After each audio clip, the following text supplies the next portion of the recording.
Nu, te izstāstīšu jums, kā var stundas laikā ietaupīt 60 eiro savu žoga stabiņu izveidē, veicot 30 zāģējumus ar fleksīti.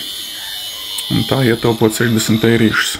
Nu, lūk, gatavā produkcija ir mašīnas bagažniekā. Stabiņi atvesti mājās, atliek darboties tālāk.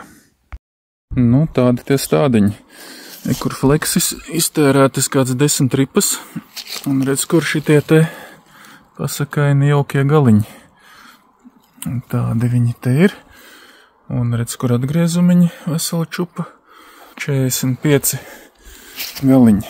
Daži ir smukāki sanākuši, daži nesmukāki, nesmukākos ap laķenēm aizspiedīs cietas stangām un uzliks pāris metinājumu punktus. Gali apmetināti, kur tāds, vidējais, kā saka, lauku cūkmetinājums parastais, bet, vismaz dzenot iekšā zemē nenāks vaļā un ir kaut kāds spicumiņš.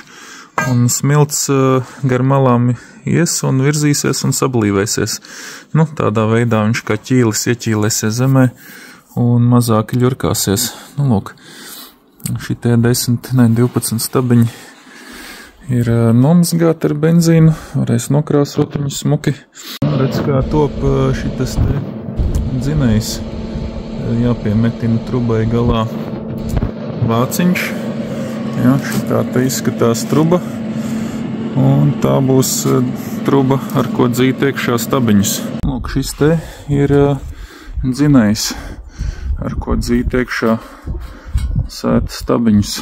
Truba, kurai gals ciet rokturīši, lai ērti var paņemt, ko gals aizmetināts, ciet ir, rokturīši, un šitas uzmaucās virsū uz staba.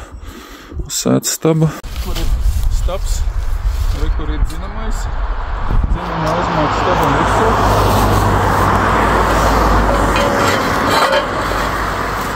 Nāk pie vecā koka stabiņa. Vecais koka stabiņš ir nokalpojis savu. Un izmantojam sētas atspiešanai. Jā. Un jaunais stabons iet iekšā taisni un gludi.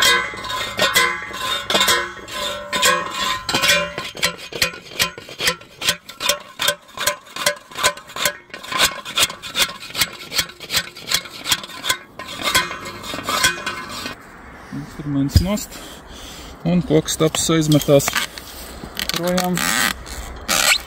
Hop. Un gatavīgs. Un jāsien sēta klāt un pirmo zartu ir.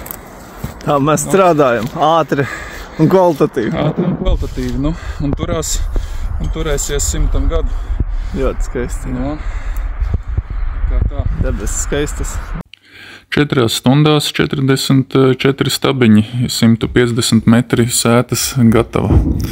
Hops un gatavs.